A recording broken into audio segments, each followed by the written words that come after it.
Trickle-down economics is a scam. How the 1% and their businesses do not pay their fair share of personal and corporate taxes so that the rest of us pay for all the programs in the system is a financial crime against the masses. The 1% beg for taxpayer bailouts when they have made poor decisions or changes in the markets, while refusing to take a pay cut, not to mention stealing from taxpayers when they take bonuses in the millions of dollars. In this article, bailed out banks gave millions in executive bonuses. New York AG report shows Citigroup, one of the biggest recipients of the government bailout money, gave employees $5.33 billion in bonuses for 2008, New York Attorney General said Thursday in a report detailing the payouts of 9 big banks. The report from Attorney General Andrew Cuomo's office focused on 2008 bonus paid to the initial 9 banks that received loans under the government's Troubled Asset Relief Program last fall. Cuomo has joined other government officials in criticizing the banks for paying out big bonuses while accepting taxpayer money. Citigroup, which is now 1/3 owned by the government as a result of the bailout, gave 738 of its employees bonuses of at least $1 million,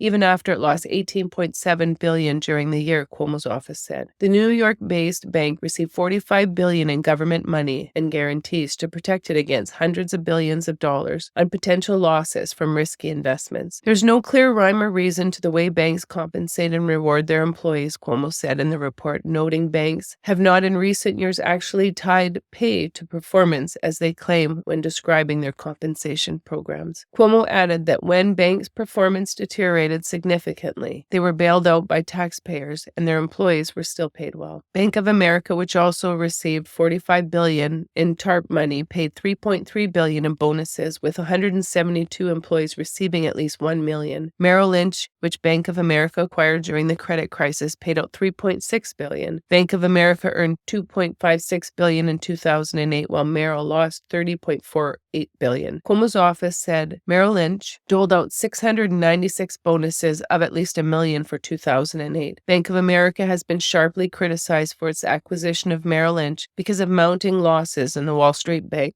and the size of bonuses Merrill's paid its employees. Of the $45 billion in bailout funds Bank of America received, $20 billion was to support the acquisition of Merrill. Neither Bank of America nor Citigroup have repaid their TARP loans. Here's another article. Top CEOs earn 246 times more than the average worker, by Jim Wilson. CEO to worker pay gap reached new at all-time high, finds report. The payback between the top executives and the average worker in Canada was at its widest in the year 2022, according to the recent report from the Canadian Centre for Policy Alternatives. Canada's top 100 CEOs in 2022 made 246 times more than the average worker, according to the report. That's an all-time high. While these executives were paid an average of $14.9 million in 2022, the average worker got an average wage of $60,600 that year, found the report based on the data from 234 companies. Just in the second day 23-24, these top CEOs have already made what the average worker would earn in the entire year, noted David McDonald, senior economics with the CCPA. The average CEO collects $7,162 an hour. It takes just over 8 hours in the new year for the top 100 CEOs to clock in an average of $60,600, what the average worker in Canada makes in the entire year. By 9:27 a.m. on January 22nd, 2023, Canada's top CEOs would have already made $60,600, while the average Canadian worker will toil all year long to earn that amount of pay. In 2021, the highest paid Canadian CEOs took home an average of $14.3 million,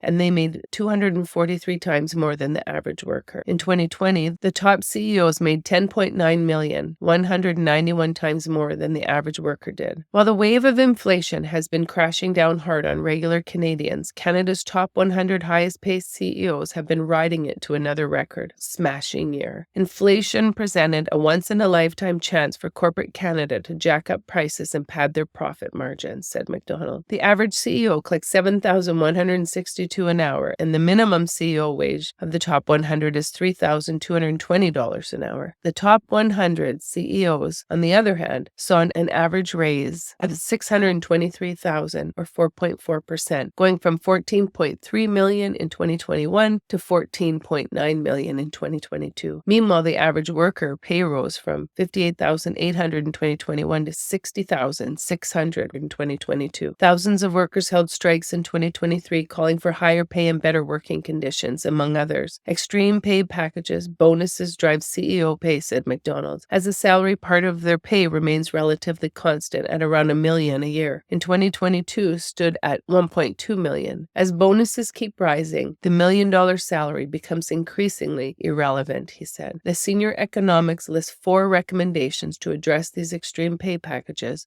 and the special type of income they use. Number 1, create new top income tax brackets. Number 2, remove corporate deductibility of pay packages over $1 million.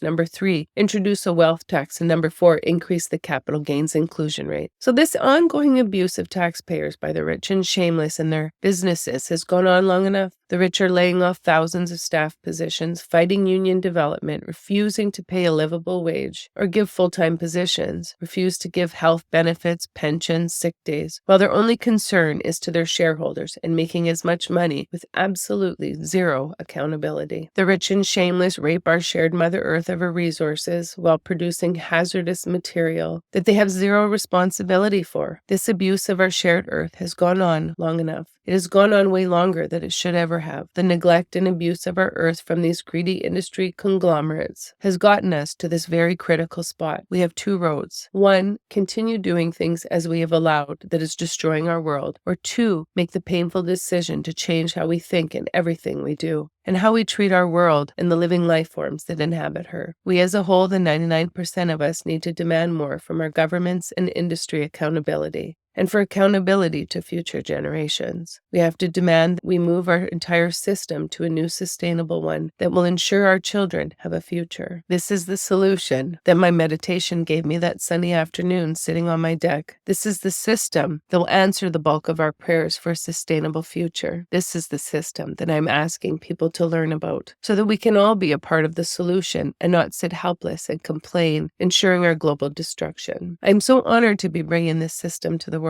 What system am I speaking of? Then how did it come about? How did I develop the Global Grain Democracy Initiative, or GGDI? I spent several years meditating for a better world for my children and others. I now understand that I have been meditating for years and never knew. During one of my meditations around 8 years ago, I had my questions answered when I had this system downloaded into my mind. This system is the exact opposite of our current one built on greed, corruption, hate, and destruction, and change to one built on equality, equity, and ethically build our system with the sole goal of everyone and everything being protected and sustainable. I was gifted with this reverse financial system that will change our world outcomes for generations to come. I figured out early on that in order for us to heal humanity and move our world to sustainability, we have to include all nations, developed and developing. But to heal us and build a new world, we have to build a system that is the exact opposite of the current one. We have to limit partnerships with countries who rule by autocratic means and communism, that we can't save humanity in our world and build a system that supports countries that violate their citizens' human rights and treat women and girls as property instead of human beings. These 2 philosophies do not match. They are like oil and water and are not compatible. In order to build this new world, we had to limit who we would support, and that only includes democratic nations who give girls and women equal rights. World survival depends on bringing all nations together. Then we need to lift up developing